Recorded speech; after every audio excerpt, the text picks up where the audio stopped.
네, 오늘은 우리가 디모데후서 첫 번째 시간으로 하나님이 주시는 마음이라는 제목으로 같이 말씀을 나누도록 하겠습니다. 하나님이 주시는 마음. 디모데후서는 사도 바울이 그의 인생과 사역의 마지막에 다다랐을 때 영적 아들 디모데를 향하여 유언적 서신을 보낸 말씀입니다. 그래서 사도 바울이 쓴 서신의 가장 마지막 책이 디모데후서입니다. 사도 바울은 로마 감옥에서 1차 투옥이 되었을 때 죄수의 신분에 있었지만 셋집에 살면서 많은 선임들이 자유롭게 왕래할 수 있었고 그들에게 복음을 전할 수가 있었어요. 그 배경이 사도행전 28장을 보면 알 수가 있죠. 많은 사람들이 와서 바울과 이야기도 했고 그렇게 많은 사역을 그 셋집에 있으면서 했었는데 그러다가 가택 구금되어 있던 바울이 풀려났어요. 그리고 마지막 4차 여행을 다닙니다. 그러면서 서머나 스페인 쪽으로 해서 다니다가 마게도냐 빌립보를 거쳐가면서 거기서 디모데 전서랑 디도서를 써요. 그리고 그 서신을 보내고 난 다음에 한 1, 2년 정도 있다가 바울이 다시 잡힙니다. 잡히는 이유는 그가 복음을 전한다는 이유 때문에 또 잡히게 돼요. 그리고 잡혀서 1차 때와는 다르게 로마의 감옥에 갇힙니다. 그래서 다른 죄수들과 함께 그곳에 갇혀 있고 그 바울이 잡힐 때 이 시기가 언제냐면 늦 가을 정도 돼요. 그러니까 점점점 추워지고 있을 때 감옥에 갇혀 있는 바울이 그 노쇠한 몸으로 점점 쇠약해져 가는 가운데 얼마나 외롭고 힘들었겠어요. 그런 가운데 바울과 함께 했던 사람은 의사 누가 외에는 없습니다. 다 바울을 떠났어요. 그런 상태에서 바울이 자신의 영적 아들이었던 디모데를 너무나도 보고 싶어 했던 거예요. 그래서 사도 바울이 디모데후서 4장 21절 한 군데 한번 보겠습니다. 우리 디모데후서 4장 21절.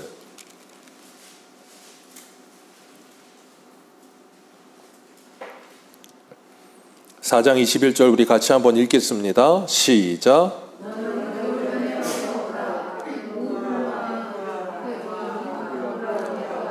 모든 형제가 다 내게 문안하느니라. 아멘. 그러면서 뭐라 그래요? 겨울 전에 어서 오라. 근데 그 추운 겨울이 오기 전에 너를 빨리 만났으면 좋겠다라고 이야기하면서 빨리 자신에게 오라는 거예요. 자신에게 오라고 하는 이유는 첫 번째 개인적으로 영적 아들이었던 디모데를 보고 싶었던 것이고 또 다른 이 사역적인 측면에서 보면 그가 그 인생의 마지막에 다다른 것을 직감하고 디모데에게 사역자로 또 어떻게 사역하며 어떤 태도와 자세를 가지고 사역해야 될지를 마지막으로 권면하기 위해서 부르고 있는 거예요. 그러면서 젊은 사역자 디모데를 위로하기 위해서 사도 바울이 디모데를 부르고 있는 겁니다. 지금 이 디모데후서를 쓴 디모데 전후서 이 당시의 배경은 교회 외적으로는 로마 황제 네로가 이 로마의 대화재가 일어났을 때 그 화재를 누구의 탓으로 돌렸어요? 기독교인들의 탓으로 돌렸단 말이에요. 그래서 로마 내에서 기독교인들이 엄청나게 핍박을 당하고 있는 상태였고 교회 내적으로 보면 거짓 이단들이 자꾸 교회 안에 침투해 들어왔어요. 율법주의자들, 할례주의자들, 그리고 영지주의자들 이런 잘못된 이단의 사상에 물들어 있는 자들이 계속 들어와서 교회 안을 혼란스럽게 만들어요. 그래서 교회 외적으로 내적으로 급변하는 시대. 그러니까 이단은 초대교회부터 굉장히 많았습니다. 하나님의 진리가 선포되는 곳에는 계속해서 이단들이 찾아 들어왔어요. 그러면서 그렇게 급변하는 시대의 사도 바울이 이 세상은 이 시대적으로도 변하고 있고 교회 내적으로도 변하고 있지만 그러는 가운데도 네가 붙들어야 될 것은 어떤 시대이든 변함이 없는 불변하는 하나님의 진리의 말씀을 붙들어야 된다는 걸 디모데에게 지금 권면하기 위해 디모데를 부르는 거예요. 오늘날 우리들도 마찬가지입니다. 오늘날 시대가 이제 급변하는 시대를 맞이하고 있어요. 제가 한 5년 전인가 그 빌 게이츠가 했던 이야기가 기억이 나는데 5년 전이었던가 10년 전이었던가 꽤 됐어요. 그 사람이 뭐라 그랬는가 하면 앞으로의 시대는 과거의 50년보다 앞으로의 5년이 더 빠르게 변할 거다 그랬어요. 참 그런 거 보면 그런 사람들이나 사회학자들이나 그런 사람들은 이 세상 변해가는 것들을 잘 보기 때문에 그런 것들을 캐치하고 이야기를 하는데 정말 그래요. 그동안 50년을 변해왔던 것보다 앞으로의 5년, 10년 변하는 게 더 많이 변해갑니다. 제가 신학교를 졸업하고 이제 그럴 때만 해도 스마트폰이 아직 상용화가 되지 않았을 때였어요. 2010년도인가 그때 스마트폰이 처음 상용화되기 시작했을 거예요. 그러면서 만들어지겠는데 13년 지나니까 이제는 스마트폰이 없으면 세상이 안 움직이는 시대가 됐어요. 10년 만에, 10몇 년 만에. 근데 이제 또 자꾸 뭐가 나와요?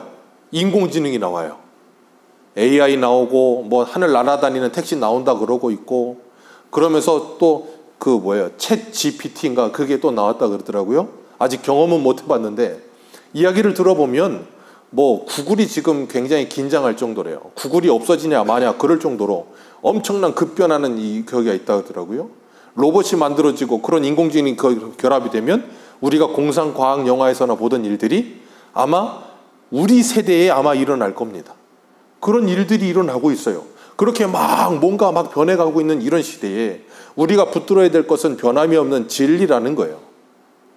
그렇기 때문에 우리가 이 변하지 않는 진리의 말씀을 붙들기 위해서 어떻게 해야 되는가 분명히 이야기하는데, 사도 바울은 1절에 이렇게 이야기해요. 하나님의 뜻으로 예수 안에 있는 생명의 약속대로 사도가 된 바울이라는 표현을 씁니다. 자신이 사도가 된 건 하나님의 뜻이고 예수 그리스도 안에 있는 생명의 약속대로 내가 사도가 되어진 것이다 라고 이야기하고 있어요. 그렇기 때문에 그 사도라는 단어, 아포스톨로스라는 단어가 뭐라 그랬어요? 보내심을 받은 자라는 뜻이라 그랬어요. 나는 하나님께 보내심을 받은 자다. 그런 것처럼 사도 이 디모데 너도 뭐 한 거라는 거예요? 하나님이 너를 보내신 자라는 것을 잊지 말아라, 그 이야기를 하고 있는 거예요. 어디에다가요? 에베소에다가. 우리가 디모데 전서 우리 지난 시간까지 했었잖아요. 사도 바울이 디모데에게 뭐라 그랬어요? 네 자주 나는 속병으로 인해 포도주도 사용하고 그런 표현을 쓰잖아요. 디모데가 에베소에서 사역하면서 참 많이 어려움이 있었던 것 같아요. 그런데 그 어려움 가운데 이 오늘 4절 말씀도 한번 읽어볼까요? 4절입니다. 시작. 내 눈물을, 거기까지만 읽습니다. 사도 바울이 누구의 눈물을 생각하여 그랬어요? 디모데의 눈물을 생각해요. 사도 바울이 디모데를 떨어뜨려 놓을 당시에 디모데가 이 사도 바울과 이별하면서 눈물을 흘렸겠지요. 그것과 함께 에베소에서 사역하면서 많은 어려움 가운데 얼마나 많이 눈물을 흘렸겠어요. 그렇기 때문에 지금 사도 바울이 이야기하고 있는 거예요. 그런 어려움 속에 있지만 하나님이 너를 그곳에 보내셨다는 것 잊지 말고 기억하고 뭐 하라는 거예요? 그 일에 충성하라는 거예요. 그게 하나님이 너에게 주신 사명의 자리다라고 분명하게 이야기하고 있어요. 그러면서 뭐라 그러는가 하면 그 하나님의 뜻대로 부르심을 받은 너는 하나님의 복을 받은 자다라고 이야기하고 있는 거예요. 사도 바울 자신도 하나님의 뜻대로 부르심을 받아서 지금 로마의 감옥에 갇혀 있어요. 생각해 보세요. 하나님의 뜻대로 예수 그리스도의 생명의 약속대로 부르심을 받은 사도가 보내심을 받아서 하나님의 복음을 전했는데, 복음을 전하다 지금 어디에 갇혀 있어요? 감옥에. 한 번도 아니고 2번이나. 이제는 노년이라 몸도 성치 않고 이제 곧 주님께 부르심을 받아 가야 될 나이가 정도 됐어요. 그런데 그런 사도가 주의 복음을 전하다 그곳에 그렇게 상황 속에 갇혀 있는데 그는 그걸 뭐 하고 있냐면 영광스럽게 여기는 거예요. 나는 여기 지금 몸은 갇혀 있지만 하나님의 부르심을 받아서 이렇게 하나님의 사역자로서 보내심 받아 사역을 했다는 거예요. 이것 자체가 뭐라는 거예요? 영광스러운 거라는 거예요. 그것을 볼 수 있는 눈이 누구에게 열려져요?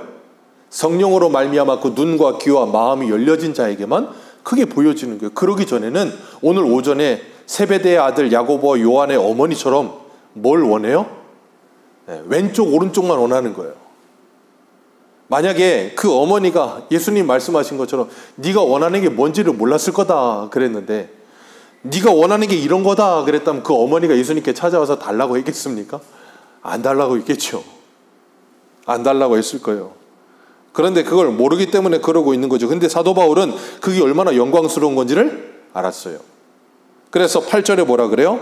8절 같이 읽습니다. 시작. 그러므로 너는 내가 우리 주를 증언함과 또는 주를 위하여 갇힌 자 된 나를 부끄러워하지 말고 오직 하나님의 능력을 따라 복음과 함께, 감옥에 있는 사도 바울이 디모데에게 하는 말이에요. 나를 부끄러워하지 말아라.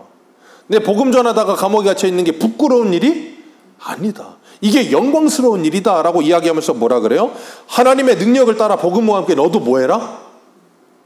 고난을 받으라. 복음과 함께 뭐 해라? 고난을 받으라. 우리 마태복음 5장 내가 보겠습니다. 마태복음 5장 10절.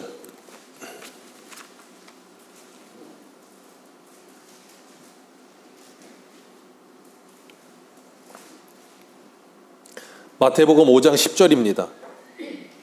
10절부터 12절까지 우리 같이 읽겠습니다. 시작. 의를 위하여 박해를 받는 자는 복이 있나니 천국이 그들의 것임이라. 나로 말미암아 너희를 욕하고 박해하고 거짓으로 너희를 거슬러 모든 악한 말을 할 때에는 너희에게 복이 있나니 기뻐하고 즐거워하라. 하늘에서 너희의 상이 큼이라. 너희 전에 있던 선지자들도 이같이 박해. 아멘. 예수 그리스도의 이름으로 말미암아 욕하고 박해하고 거짓으로 너희를 거스려 모든 악한 말을 너희들에게 쏟아 부을 때는 너희에게 뭐가 있나니? 복이 있나니. 자, 이런 복을 받는 거라니까요. 이게 아브라함이 받은 복, 이삭이 받은 복. 그래서 이삭이 하나님의 복을 받아서 100배의 거부가 됐더니 그랄랑 아비멜렉이 뭐라 그래요? 너는 우리보다 강하다, 떠나라 그러고 내쫓아 버리잖아요. 그럴 사람들 쫓아오면서 뭐예요? 우물 파놓으면 쫓아가고 메워버려요. 참 신보가 대단한 사람들이에요. 우물을 판 걸 메워버릴 게 아니고 그냥 쫓아버리고 자기가 쓰면 되는데 그걸 메워버려. 근데 야곱이 그들과 싸워요, 안 싸워요? 안 싸우잖아요.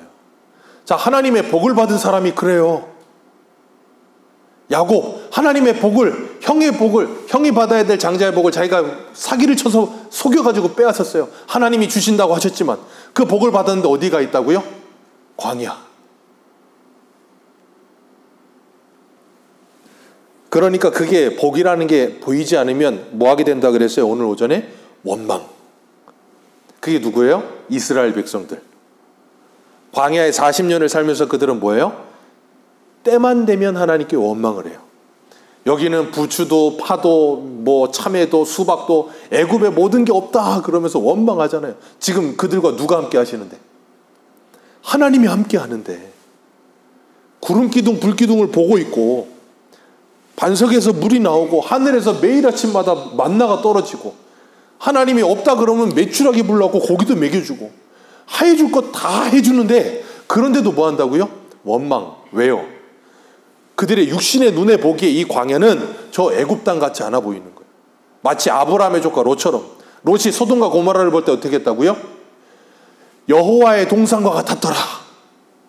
너무 좋아 보이는 거예요. 그런데 이스라엘 백성도 애굽은 너무 그렇게 여호와의 동산 같고 너무 완벽한 땅인데 거기서 나오게 하더니 광야를 살게 하니까 짜증나고 화나는 거예요. 근데 하나님은 가르치시죠. 그게 진짜 복이라는 거예요. 하나님과 함께하는 게 진짜 영광이고 하나님과 함께하는 게 진짜 복이야를 가르치는 게 40년 걸려요. 자, 몇 년 신앙생활 하셨습니까? 우리들도 그렇다니까요. 우리의 보기에는 때로는 육신의 눈에 보여지는 것들이 복이라고 생각할 때가 많아요. 그런데 그게 아니라는 걸 바울은 이제 뭐예요? 인생의 마지막에 와서 디모데에게 이야기해주고 있는 거예요. 그러니 갇힌 나를 부끄러워하지 말고 이것이 진짜 영광스러운 길인 줄 알고 너는 복음과 함께 고난받는 걸 기쁘게 여겨라. 왜요? 하늘에서 너희의 상이 큼이라. 여기 포인트가 있어요. 기뻐하고 즐거워하라. 하늘에서 너희의 상이 큼이라. 너희 전에 선지자들도 이같이 박해하였느니라. 아멘. 너희의 상이 땅에서 큼이라 아닙니다. 너희의 상이 하늘에서 큼이라. 하나님께서 우리들에게 그렇게 말씀하세요. 그러면서 사도 바울은 오늘 본문 2절에 디모데를 이렇게 불러요. 사랑하는 아들 디모데야.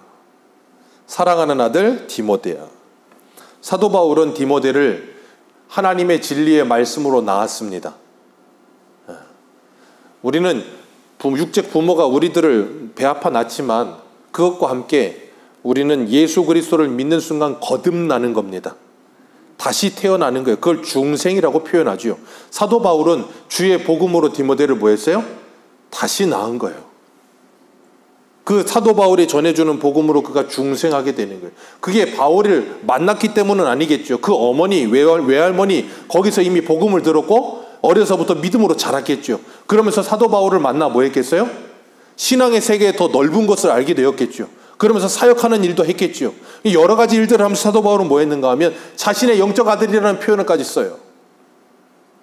고린도전서 4장 17절에 이렇게 말해요. 주 안에서 내 사랑하는 신실한 아들. 주 안에서 내 사랑하는 신실한 아들. 이 얼마나 아름다운 관계입니까? 오늘 우리들이 이런 아름다운 예수 그리스도 안에서 하늘의 가족이 된 줄로 믿습니다. 혈과 육으로만 우리가 가족이 되는 것이 아니라 하나님의 진리로 가족이 되는 거예요. 우리가 이 세상에서도 수많은 가족들을 만납니다. 그죠? 예, 가족들을 만나요. 직장에 들어가면 뭐라 그래요? 우리는 가족이다. 예, 그러면 이제 말단 사원들은 뭐라 그래요? 내 가족은 집에 있다 그런다고요. 그러면서도 우리는 가족이다 그래요.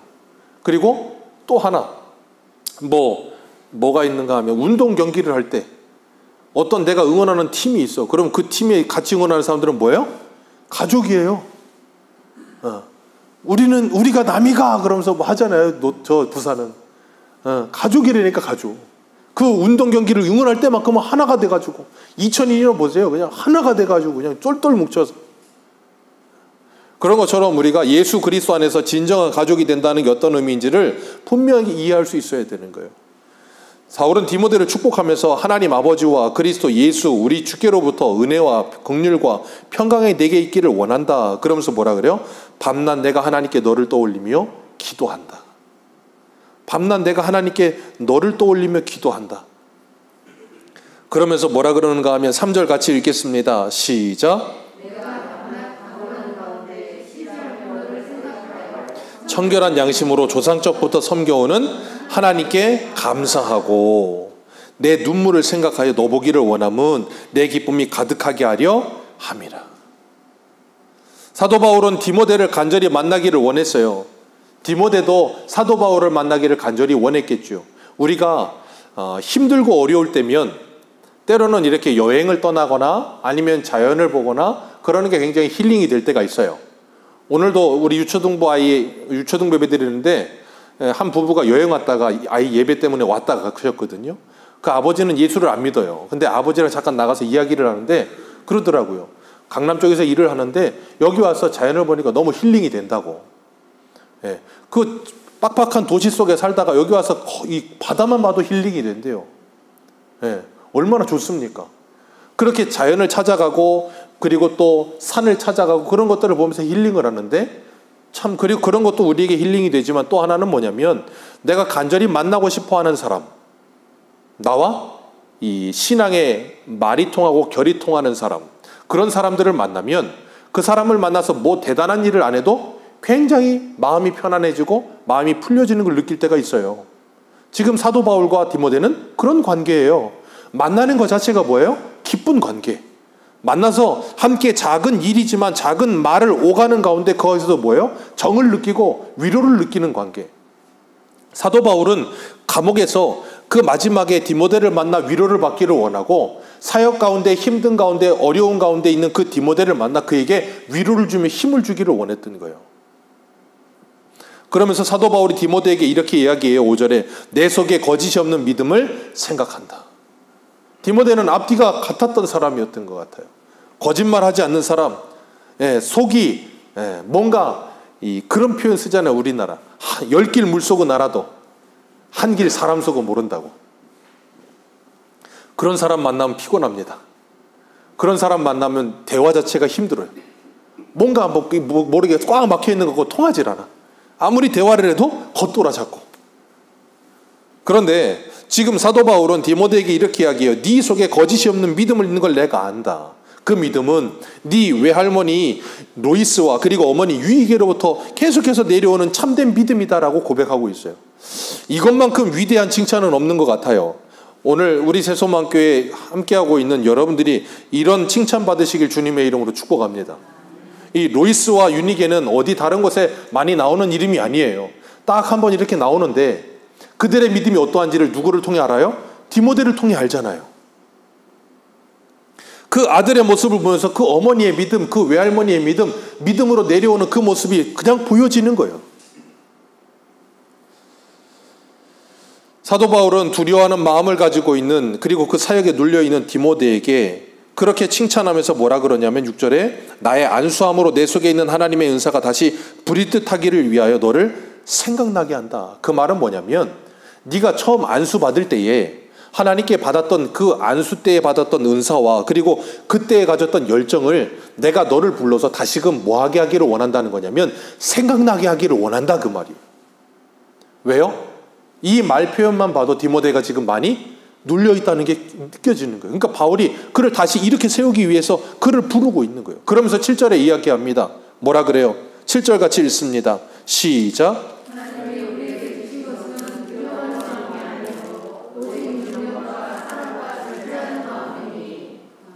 하나님이 다시 한번 읽습니다. 7절 시작.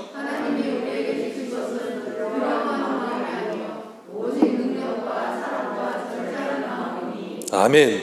하나님이 우리에게 주시는 마음은 두려운 마음이 아닙니다. 두려워하는 마음은 누가 주는 거라고요? 사단이 주는 마음이에요. 아멘이십니까? 근데 디모데는 굉장히, 제가 디모데 전서하면서도 말씀드렸지만 내향적이었다 그랬죠. 그리고 굉장히 유약했고 나이도 20대였어요. 그러다 보니까 사람들과 대면하는 게 그렇게 쉽지 않은 스타일, 좀 힘든 스타일. 그래서 우리 고린도전서 16장도 한번 보세요. 고린도전서 16장 10절.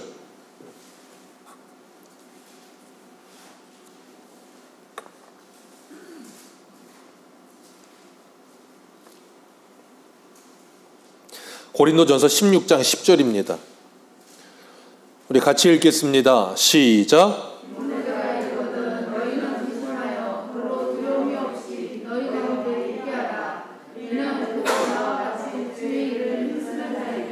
여기 사도 바울이 고린도 교회 성도들에게 부탁을 해요. 뭘 부탁합니까?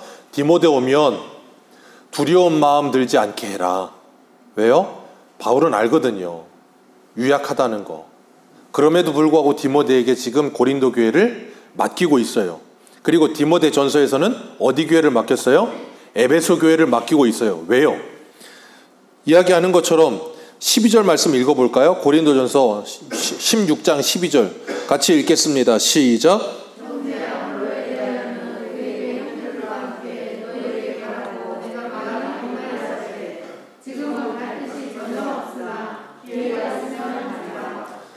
아볼로 하면 떠오르는 사람이 누구예요? 브리스길라 아굴라.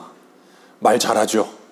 기가 막히게 유창합니다. 그래서 유대인들과 말싸움하면 다 이기는 사람, 성경에 능통했던 사람. 그런데 아볼로에게 지금 고린도 교회 가라 그러니까 가요, 안 가요? 갈 마음이 없어요. 네. 아볼로는 자기 사역이 또 여러 가지로 바빴던 것 같아요. 갈 마음이 없어요. 근데 디모데는 사도 바울이 가라 그러면 뭐 해요? 아무 말이 없이 그냥 가요. 고린도로 가라 그러면 고린도로 가고, 에베소로 가라 그러면 에베소로 갑니다. 그리고 거기 가서 뭐 해요? 힘들고 어렵고 눌리고 위장병이 생기고 여러 가지 어려움이 있지만 그것에도 뭐예요? 끝까지 자기를 보내신 그 보내심에 합당하게 충성해요. 그가 능력이 많던 능력이 적던 그건 중요하지 않아. 그는 사도 바울이 보내는 곳이라면 어디든 그곳에 가서 그가 굉장히 내향적이고 성격적으로도 이 타고난 성품적으로도 힘들지만 사도 바울이 보내는 곳이라면 하나님이 보내시는 곳인 줄 알고 뭐예요? 순종하는 거예요. 이것만큼 위대한 신앙이 없어요. 가기 싫을 수도 있다니까요. 아볼로는 그래서 안 가고 싶지 않으면 안 갔다니까요.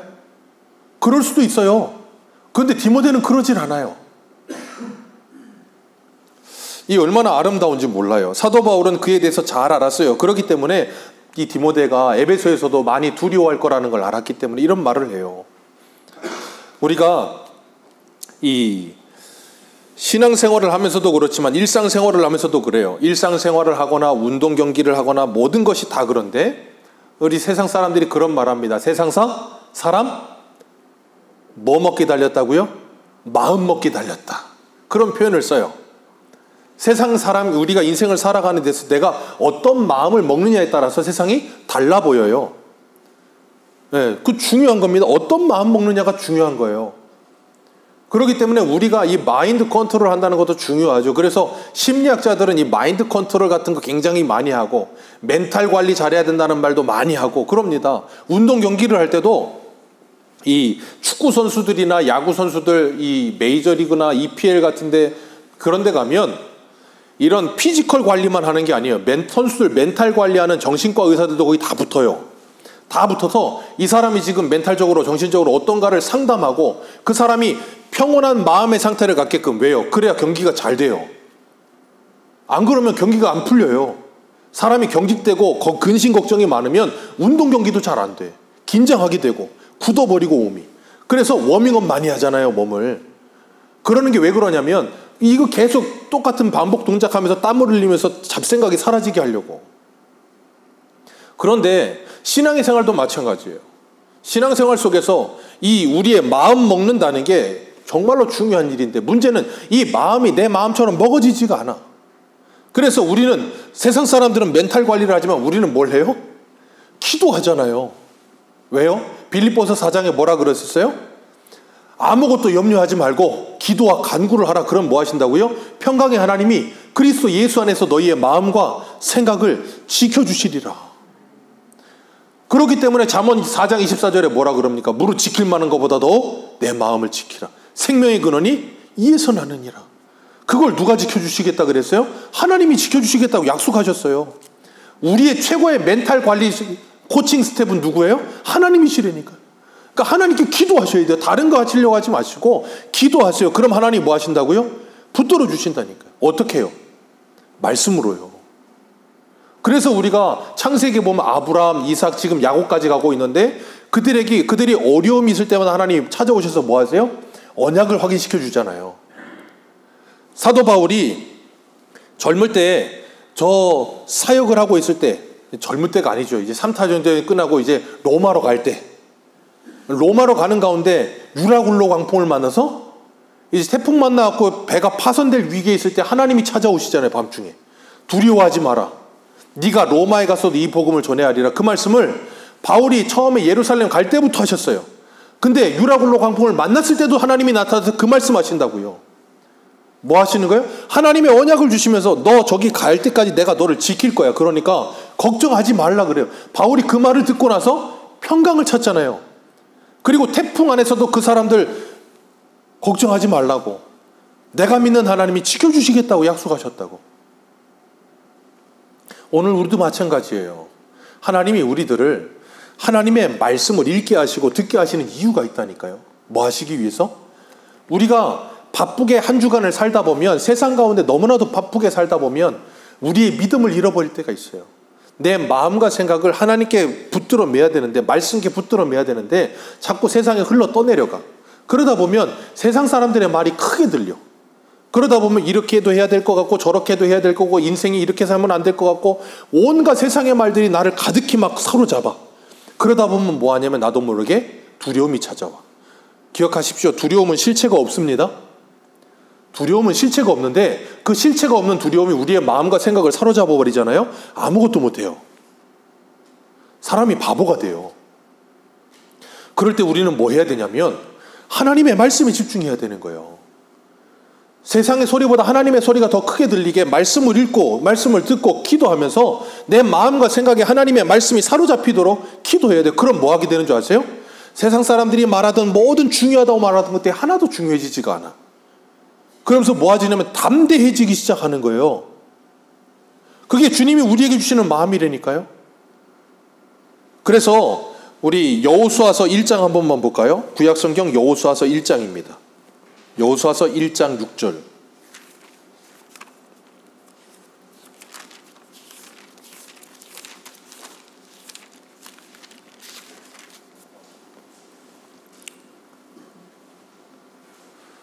여호수아서 1장 6절입니다. 1장 6절과 7절 우리 두 절만 같이 한번 읽겠습니다. 시작. 강하고 담대하라. 너는 내가 그들의 조상에게 맹세하여 그들에게 주리라 한 땅을 이 백성에게 차지하게 하리라. 오직 강하고 극히 담대하여 나의 종 모세가 내게 명령한 그 율법을 다 지켜 행하고 우러나 좌로나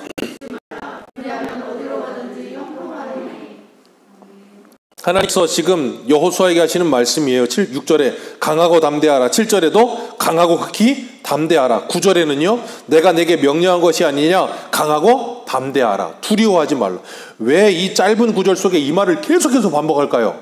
지금 여호수아가 두려워서 견딜 수 없는 상황이 온 거예요. 왜? 자기가 40년 동안 광야에서 따라다니던 리더인 모세가 죽었어요.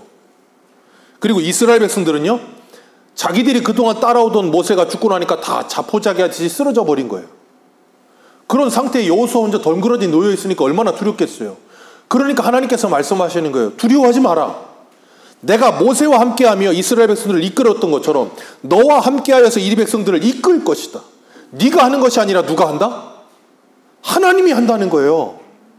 모세가 한 게 아니라 모세를 붙들었던 하나님이 하셨다라는 걸 기억하라는 거예요.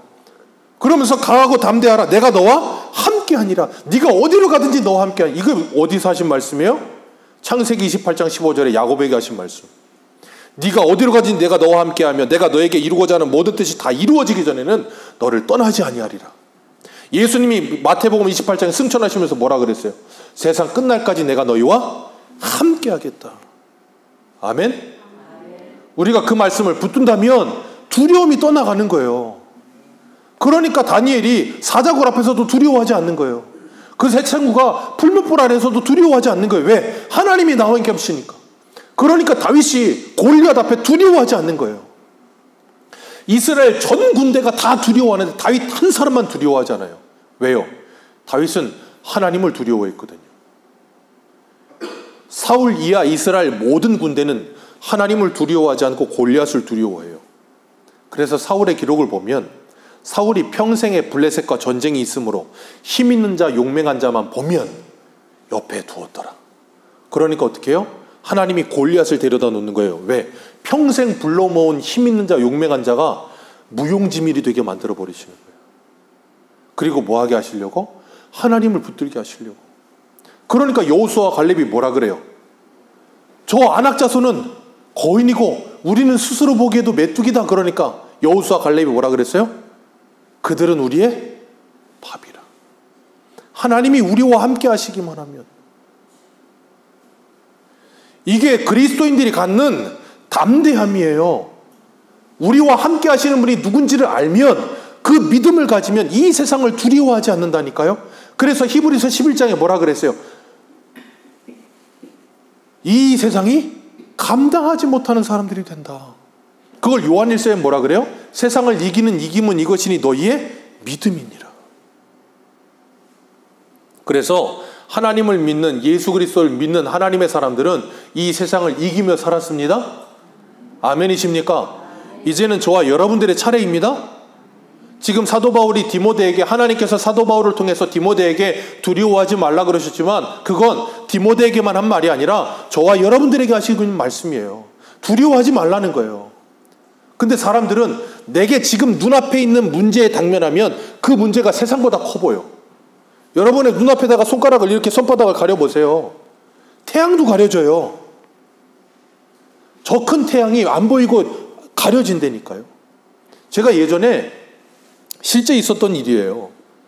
제가 한때 철없이 쓰잘데기 없이 저희 큰 사모님, 큰 목사님을 괴롭히면서 의대에 한번 가보겠다고, 머리도 안 되는 놈이 의대 한번 가보겠다고, 학원 다녀보겠다고 돈 주라고 그래가지고 학원 1년치 학원비를 날려먹고 그렇게 장망나니 짓을 하다가 수능 시험을 보는데 1교시가 끝나고 났는데 옆 학교에서 여자애가 떨어져 죽었어요. 그거 원래 알려주면 안 되거든요. 수능 본 애들 동요하니까. 걔가 1교시를 망쳤다고 학교에 올라가서 수능 보다 말고 그냥 뛰어나 죽어버렸어. 왜요? 자기 인생이 전부라고 생각해버린 거예요. 그러니까 인생이 망가졌다고 생각하고 두려움이 휩싸여버리는 거예요. 여기 있는 분들에게 아마 그런 말씀 드리면 코웃음을 칠걸요? 왜요? 별거 아니라는 걸 아니까. 근데 그때 그 당시에 그 아이들에겐 그게 전부예요. 그 아이들만 그런 줄 아십니까? 인생을 이만큼 살았지만 우리들에게도 때로는 우리 지금 눈앞에 당면하는 문제 앞에 찾아오잖아요. 골리앗 같은 문제가 찾아오잖아요. 우리도 그런 두려움에 한순간에 휩싸여 버린다니까요. 어르신들은 종합검진을 싫어합니다. 왠 줄 아세요? 뭐라도 나올까 봐. 검사했다가 뭐라도 병이라는 거 알면 두려움에 확 휩싸여 버려. 그러면 그때부터 한순간에 팍 고꾸러집니다. 그래서 종합검진을 못 받아. 겁나서. 두려워서. 기억하세요. 하나님은 우리들에게 말씀하세요. 두려워하지 말라. 내가 너와 함께 하느니라. 내가 너와 함께 하느니라. 그런 경험 없으세요? 예전에 이렇게 산길 어디를 이렇게 가다 보면 껌껌한데, 영종도가 예전에는 껌껌해서 이런 가로수가 없었어요. 가로등이. 껌껌할 때 밤에 어디 가다 보면 진짜 무서워. 좀 산길 이렇게 어디 가로질러야 할 때면 섬뜩해요. 그럼 어떻게 해요? 괜히 아무도 없는데 막 말을 해요. 그런 거 안 해보셨어요? 괜히 아무도 없는데 괜히 말을 해. 왜? 겁나니까. 그런데 옆에 강아지라도 하나 끌고 가봐. 그럼 어때요? 그 강아지가 그렇게 그냥 위안이 되고 내게 힘이 돼. 그게 뭐라고. 그렇게 된다니까요. 그런데 하나님이 여러분들과 함께 하신다니까요. 여러분이 어떤 상황에 있든지 하나님께서 여러분들을 붙들어 주시겠대요. 우리 요한일서 4장 한 군데 보겠습니다. 요한일서 4장 18절. 요한일서 4장 18절.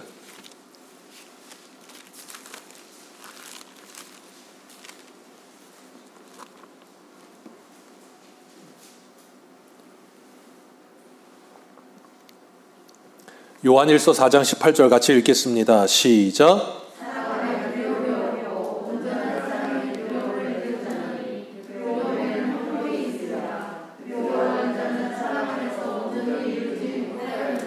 아멘. 사랑 안에는 뭐가 없어요? 두려움이 없습니다.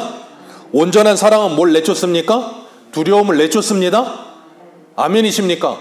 그래서 우리는 하나님을 두려운 분으로 생각지 않습니다. 하나님을 경외합니다. 그리고 하나님을 사랑합니다. 그러나 하나님을 두려운 분으로 생각지 않아요. 이런 말하면 또 오해하실 수도 있는데, 요즘은 하나님을 너무 경외하는 마음이 없어서 손주를 귀여워하면 상투를 잡는다고 할아버지 상투를 잡는다는데 약간 그런 격에 가 있지만 어쨌든 하나님은 우리에게 더 이상 두려운 분이 아니라고요. 벌벌 떨고 그런 분이 아니라고요. 우리를 사랑하시는 분으로 우리에게 다가오신다고요. 그래서 그 사랑 안에는 두려움이 없어요. 그래서 야고보서 2장에도 그러잖아요. 긍휼은 심판을 이기고 그 심판을 뭐 하느니라? 긍휼은 자랑하느니라. 사랑 안에서 두려움이 내어 쫓아지고 하나님을 사랑하게 되면 그 하나님이 나와 함께 하시기 때문에 우리의 마음에 담대함이 생겨요. 사랑하면 그래요. 사랑하면. 근데 진짜 사랑하지 않으면 담대함이 안 생겨요. 근데 진짜 사랑하면 담대함이 생깁니다. 그럼 뭐예요? 물불을 가리지 않아요. 왜? 사랑하는 사람을 지키기 위해서. 하나님이 저와 여러분들을 그렇게 사랑하셔서 우리를 지켜주시겠다고 약속하신 줄 믿으시길 바라요. 그래서 성경에서 구약부터 신약까지 성경 전체를 통틀어서 두려워하지 말라는 말씀이 366번 나와요. 1년 365일 하루에 한 번씩 들으라고. 그랬더니 그 어떤 목사님입니다. 그 유명한 설교 가셨는데 그 목사님이 왜 365번을 넣어놔서 1년에 한 번씩 듣게 하지 왜 366번을 넣었냐 그랬더니 우스갯소리인지 정말인지 모르겠는데 그런 표현을 썼더라고요. 윤달이 있지 않느냐. 윤달 끼면 366번이다. 그러면서 하루에 한 번씩 들으라는 거예요. 왜? 우리가 그렇게 약해요. 수시로 약해요. 그래서 늘 수시로 두려움에 휩싸요. 그러니까 이 말씀을 날마다 들어야 돼요. 안 그러면 우리는 하나님이 우리를 너무 잘 아셔. 그래서 7절 말씀, 오늘 본문 7절에 하나님이 주시는 마음은 두려운 마음이 아니다 그러시면서 뭐라 그랬어요? 세 가지를 말씀하세요. 오직 능력과 사랑과 절제하는 마음을 주신다. 능력이란 어디서 나옵니까? 사랑이 능력인 줄 믿으시길 바랍니다. 사랑 안에서 두려움이 없어지기 때문에 뭐가 생겨요? 담대함이 생긴다 그랬잖아요. 다윗이 그래서 골리앗 앞에 담대하게 나갈 수 있다 그랬잖아요. 그게 뭐예요? 자신감. 그리스도인에게 하나님이 주시는 자신감이 있어야 되는 거예요. 세상 앞에서도 주눅 들지 않을 수 있는 자신감. 세상에서는 돈만 있어도 자신감이 생겨요. 그렇잖아요. 세상에서는 자기가 아무것도 안 가지고 있어도 아버지가 뭐 국회의원만 돼도 보니까 그렇게 자신감이 생기더라고요, 걔가. 그래요. 근데 하나님이 우리 아버지신데 우리는 왜 자신감이 없어요? 하나님의 자녀로서의 자신감을 가지시기를 주님의 이름으로 축복합니다. 하나님이 주시는 능력의 마음, 자신감을 가지시기를 축복합니다. 그리고 두 번째 마음이 뭐예요? 사랑의 마음을 주신다 그랬어요. 그게 누구의 열매예요? 성령의 열매예요. 성령께서 우리에게 임하시면 우리에게 사랑하는 마음을 주신다는 거예요. 사랑하는 마음을 가지면 어떻게 돼요? 초인적인 힘이 생겨요.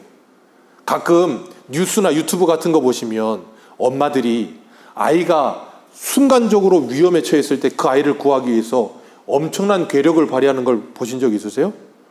엄마가 차를 들어요. 그리고 어떤 영상은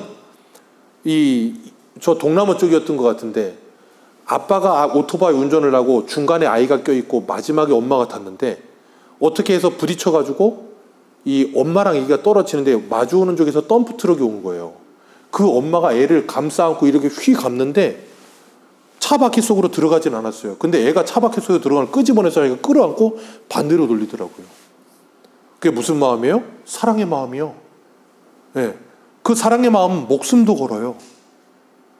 그 마음을 누가 주신다고요? 하나님이요. 그래서 그리스도인들은 살아도 죽어도 누구를 위해 살아요? 주를 위해 살아요. 그 내가 먹는 마음이 아니에요. 주님이 우리에게 주시는 마음이에요. 그리고 세 번째 마음이 뭐예요? 절제하는 마음. 이것 또한 무슨 열매예요? 성령의 열매. 성령께서 우리에게 오시면 이런 마음을 주신다는 거예요. 그렇기 때문에 절제하게 되는 거예요. 절제하는 건 내가 하고 싶은 걸 하지 않는 걸 절제라고 하잖아요. 그죠? 근데 제가 예전에 어떤 운동선수의 인터뷰를 들으면서 감명을 받은 적이 있어요. 그 선수가 그래요. 우리가 좋아하는 걸 하기 위해서, 우리가 정말로 좋아하는 그 한 가지를 하기 위해서 다른 좋아하는 것들 몇 가지를 하지 않는다고 이야기하더라고요. 자기가 좋아하는 그 운동 한 가지를 하기 위해서 자기가 좋아하는 것들을 여러 가지를 하지 않는데요. 여러분, 메시라고 아시죠? 그 친구가 햄버거를 그렇게 좋아했대요. 근데 축구 한번 조금 더 해보려고 햄버거를 끊었대요. 그리고 생선 먹는데요. 그 축구 공 한번 몇 번 차보겠다고 더. 그걸 위해서도 자기 식단을 바꾸고 절제를 하는데, 자, 하나님을 사랑하시죠? 예수님을 사랑하십니까? 그럼 여러분은 하나님과 예수님 때문에 뭘 절제하십니까? 여러분이 하고 싶고 좋아하는 것들, 그런데 하나님을 섬기며 하나님의 자녀답게 살기 위해서, 그걸 더 잘하기 위해서 하지 말아야 될 것들을 절제하십니까? 좀 드라마를 좀 절제하십니까? 참 힘들잖아요, 드라마 절제하는 게. 예배 시간에는 예배 드리기 위해서 드라마를 절제하고 이 자리에 나올 수 있을 정도의 절제는 있어야 될 것 아닙니까? 하나님께서 우리에게 주신 이 마음이 우리에게 임하게 될 때 우리는 이 땅을 살아가면서 육체의 소욕도 좋지만 그것보다 더 좋은 성령의 소욕을 따르기 위해 육체의 소욕을 제어하는 거예요. 그래서 제가 말씀을 드렸어요. 그리스도인의 절제는 이 볼펜 앞에 열면 스프링이 있잖아요. 그 스프링을 누르는 금욕과는 다르다고 말씀을 드렸어요. 금욕은 억지로 참는 거예요. 그래서 참으면 참을수록 더 이게 강력해져서 한 번만 삐끗하면 팡 하고 튀어나간다 그랬잖아요. 근데 그리스도인의 절제는 그게 아니라 그랬어요. 뭐라 그랬어요? 더 좋은 것을 위해서 참는 거예요. 그렇기 때문에 그리스도인들은 절제하면서도 금욕하는 사람들과는 다르게 감사가 넘쳐요. 더 좋은 게 있다는 걸 알기 때문에. 우리가 그 하나님의 나라를 소망하면서 이 땅을 살아가는 저와 여러분들 되시기를 축복합니다. 오늘 오전 제목이 뭐였어요? 무엇을 원하느냐. 오늘 저녁 제목이 뭐예요? 하나님이 주시는 마음. 주님이 우리에게 물으세요. 무엇을 원하느냐? 주님이 주시는 마음을 얻기를 원합니다. 그렇게 기도하며 또 한 주를 승리하는 저와 여러분들 되시기를 축복합니다. 기도하겠습니다. 하나님,